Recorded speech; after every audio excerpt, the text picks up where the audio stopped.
आप सुन रहे हैं कहानियों का सफर। डरते रहिए, सुनते रहिए। आइए दोस्तों, आप लोगों का स्वागत है एक और नए एपिसोड में। ऐसा माना जाता है कि मध्य प्रदेश के घने जंगलों के बीच बसा एक छोटा सा सुनसान कोरा गांव अपनी रहस्यमय कहानियों और डरावनी घटनाओं के लिए खौफनाक था। गांव के पूर्वी किनारे पर काला शमशान घाट, जिसे लोग श्रापित मानते थे, कहते हैं वहां रात के अंधेरे में जाने की हिम्मत कोई नहीं करता। सर्दियों की एक काली रात थी। कोरा गांव में घना कोहरा छाया हुआ था। गांव के चारों ओर जंगल के पेड़ों से आती सरसराहट हवा को और भी भयानक बना रही थी। अजय, जो एक शिक्षक था, उसकी उम्र 28 वर्ष थी। वहां गांव के पास ही एक सरकारी स्कूल में पढ़ाता था। अजय को किताबों और कहानियों में गहरी दिलचस्पी थी। उस रात अजय को गांव के मुखिया रघुनंदन के घर से लौटते हुए काला शमशान के पास से गुजरना पड़ा।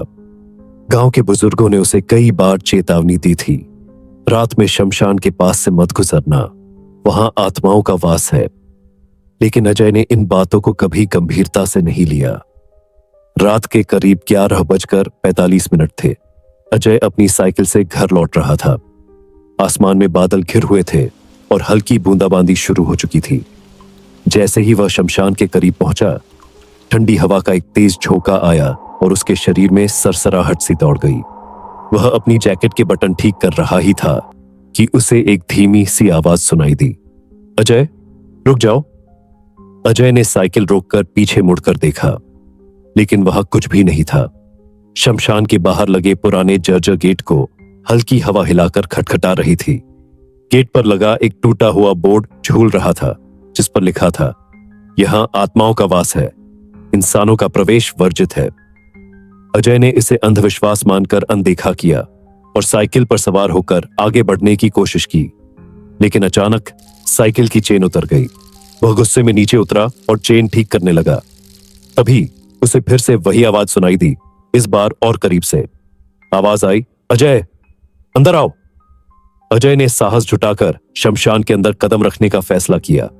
शमशान के अंदर का नजारा बेहद डरावना था। चारों ओर सूखे पेड़, जलती हुई चिताएं और राख का ढेर पड़ा हुआ था। बीच में एक पुराना काला बरगद का पेड़ था, जिसकी शाखाएं अजीब सी आकृतियां बना रही थीं। जैसे ही अजय ने पेड़ के पास कदम रखा, उसने देखा कि वहां जमीन पर खून से सना हुआ एक पुराना कपड़ा पड़ा था। अचानक एक चिता से धुआं उठने लगा। अजय ने अपनी टॉर्च उस तरफ घुमाई। उसने देखा कि चिता के पास एक बूढ़ा आदमी बैठा हुआ था। वह राख के ढेर को घूर रहा था। अजय ने डरते हुए पूछा, कौन है आप? यहां क्या कर रहे हैं? बूढ़ा आदमी धीरे धीरे उसकी ओर मुड़ा।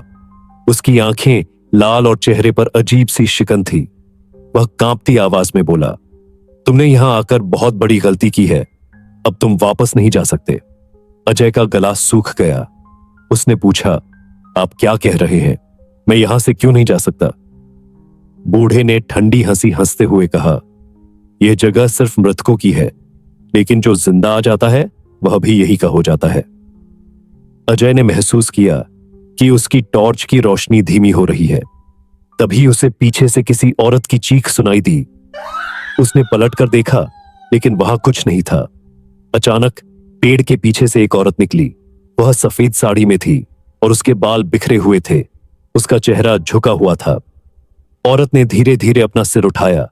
उसकी आंखें गहरे लाल और चेहरे पर जले हुए निशान थे। उसने अजय की ओर इशारा करते हुए कहा, तुम्हारे पिता ने यहां पाप किया था। तुम उसी पाप का भुगतान करने आए हो। अजय चौंक गया। उसने पूछा, तुम्हें मेरे पिता के बारे में कैसे पता? उन्होंने क्या किया था? औरत ने अपनी जली हुई उंगली से पेड़ के नीचे की ओर इशारा किया। अजय ने देखा कि वहां जमीन में कुछ खुदाई हो रखी थी। उसने पास जाकर देखा। जमीन के अंदर से एक कंकाल निकला, जिसकी उंगलियों में अजय के पिता की पहचान वाली अंगूठी थी। औरत ने कहा, तुम्हारे पिता ने मुझे और मेरे परिवार को जिंदा जलाया था। अब इस श्राप से छुटकारा पाने के लिए तुम्हें अपनी जान देनी होगी। अजय को अचानक महसूस हुआ कि वह हिल नहीं सकता। उसके पैर जमीन में जकड़ गए। औरत धीरे धीरे उसकी ओर बढ़ने लगी। वह चिल्लाया, लेकिन उसकी आवाज बाहर नहीं निकली। सुबह गांव वालों ने अजय की साइकिल शमशान के बाहर पड़ी पाई। लेकिन अजय का कोई नामो निशान नहीं था। कहते हैं उस रात से शमशान घाट में एक नई आत्मा भटकने लगी। कोरा गांव के लोग उस सुबह से सहमे हुए थे जब उन्होंने अजय की साइकिल शमशान घाट के बाहर पड़ी देखी। अजय का कोई पता नहीं चला और उसकी रहस्यमय गुमशुदगी ने गांव में दहशत फैला दी।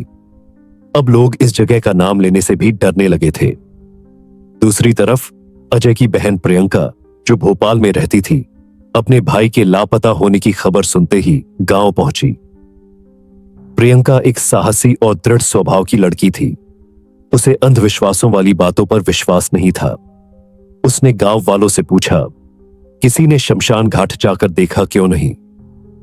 मुखिया रघुनंदन ने कांपती आवाज में कहा, बेटी, वहां सिर्फ मौत और आत्माओं का बसेरा है। हम वहां जाने की हिम्मत नहीं कर सकते। प्रियंका ने ठान लिया कि वह अपने भाई को ढूंढ कर रहेगी। उसने एक मशाल और एक टॉर्च, अपने पिता की पुरानी डायरी लेकर रात में शमशान जाने का फैसला किया। रात के करीब 12 बज रहे थे।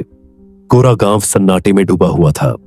घने कोहरे और ठंडी हवाओं ने माहौल को और भी डरावना बना दिया था। प्रियंका ने अपनी मशाल जलाकर शमशान की ओर कदम बढ़ाए। जैसे ही वह गेट के पास पहुंची, उसे महसूस हुआ कि वह अकेली नहीं है। उसे पीछे से किसी के चलने की आवाजें सुनाई दी।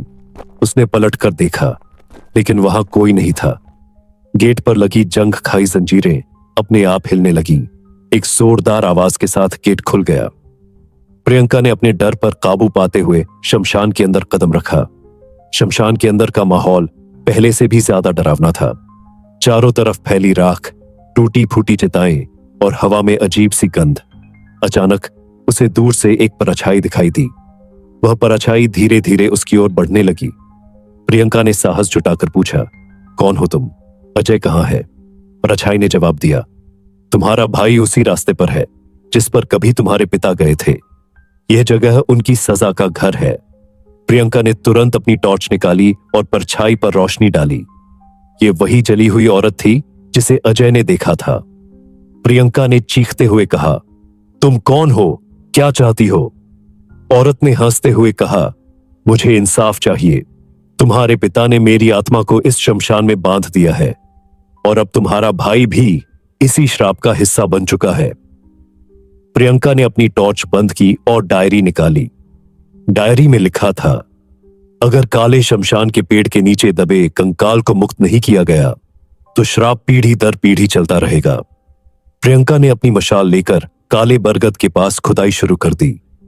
जैसे जैसे वह गड्ढा खोदती गई, हवा की आवाज और तेज होती गई। पेड़ की शाखाएं अचानक हिलने लगी और ऐसा लगा मानो पेड़ जिंदा हो गया हो। जैसे ही प्रियंका ने गड्ढे में दबे कंकाल को देखा, शमशान में जोरदार चीखें गूंज उठीं। एक भयानक शक्ति ने प्रियंका को हवा में उठा लिया। औरत की आत्मा सामने आ गई और चीखते हुए बोली, मुझे मुक्त करो वरना तुम्हारा अंजाम भी तुम्हारे भाई जैसा होगा। प्रियंका ने हिम्मत करके कंकाल पर गंगा जल छिड़कना शुरू किया। जैसे ही गंगा जल की बूंदें कंकाल पर पड़ी, आत्मा की चीखें और तेज हो गईं। पूरे शमशान में आग की लपटें उठने लगी।